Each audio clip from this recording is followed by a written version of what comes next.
before starting integrated projects, I sat on the construction management side of the table. So I was a VDC manager. I was a director of BIM, VDC, and I was responsible for building out a team that consisted of a series of 3D scanning specialists, BIM specialists, estimators, some architects, some engineers, and I was often on the receiving end of being pitched all of these different hardware and software.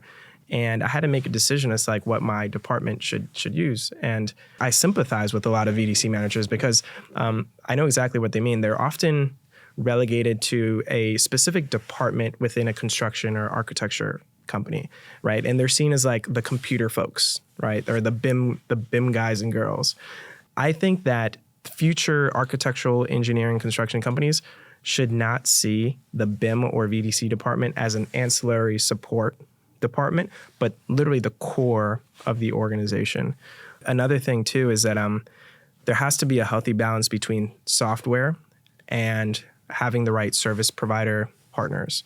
A recent conversation that we had with a VDC director at one of the largest construction companies in New York City, I was getting introduced to him and he was like, please don't tell me you're about to sell me another subscription, another prop tech software that promises to end our, construction change orders, that you're going to automate the process and I'm going to have to fire my entire department.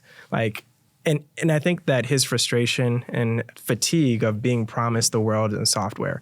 And with real estate, it cannot be just software. Frankly, there has to be more business models than just like subscribe to this software. Like it's okay to have an on-demand service, regardless of what your venture investors are telling you. It's okay.